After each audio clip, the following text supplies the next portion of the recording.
Hi friends, welcome to my channel. Friends, ఈ 2 నెలల్లో చూసుకుంటే వరుస ఇన్సిడెంట్లు అనేవి చాలా బాధాకరంగా ఉన్నాయన్నమాట. సో ఆ మధ్య చూసుకుంటే 2 బస్సు యాక్సిడెంట్లు అయ్యాయి మన ఆంధ్రప్రదేశ్ అండ్ తెలంగాణ రాష్ట్రాల్లోని. తర్వాత శ్రీకాకుళం జిల్లాలో ఒక స్టాంపేడ్ జరిగింది.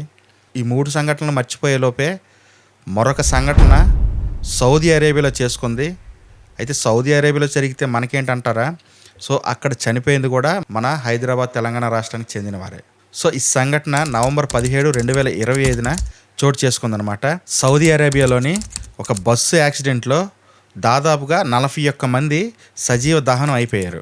ఇందులో ఇంకో బాధాకరమైన విషయం ఏంటంటే ఒక 18 మంది ఒకే కుటుంబానికి చెందిన వారు చనిపోయారనమాట. సో అందులో చిన్నపిల్లలు ఎక్కువ ఉన్నారు. తర్వాత వాళ్ళ తల్లిదండ్రులు, ఇంకా వాళ్ళ తాతలు అంటే ముసలి వాళ్ళు కూడా ఉన్నారనమాట. సో ఒకే కుటుంబంలో 18 మంది చనిపోవడం అంటే ఇది చాలా చాలా బాధాకరమైనటువంటి విషయం.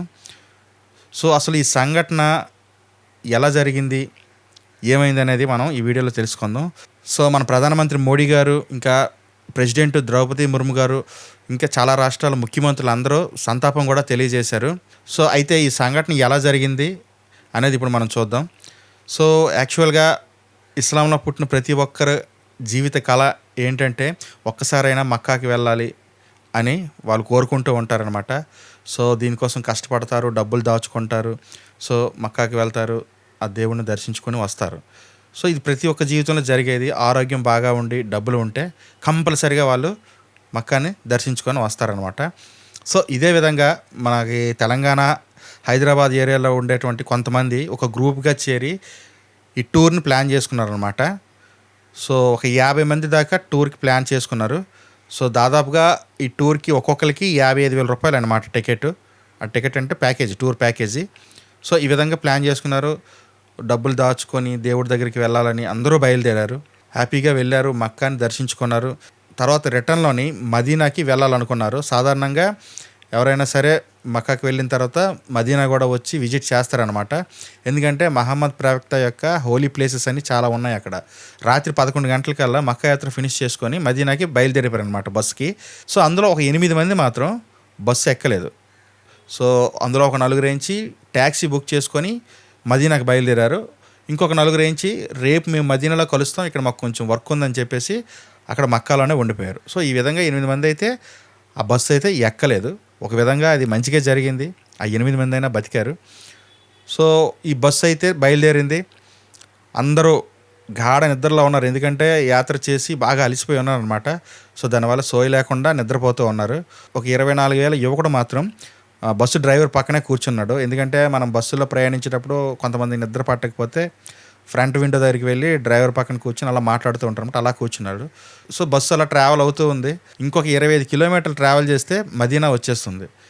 సో సడన్గా 1:30 ఈ టైంలోని బస్సు సడన్గా యాక్సిడెంట్కి గురైంది. సో ఏమైంది అంటే ముందున్నటువంటి ఒక వెహికల్ని గుద్దేసింది అనమాట. సో అది ఒక ఆయిల్ ట్యాంకర్ అని, ఆగి ఉన్న ట్యాంకర్ అని కొంతమంది, స్లోగా వెళ్తున్న ట్యాంకర్ అని కొంతమంది మీడియా ఆర్టికల్స్లోని చెప్పారు. సో ఏదేమైనా సరే అది ఒక ఆయిల్ ట్యాంకర్ అయితే అయి ఉంటుందని నేను అనుకుంటున్నాను.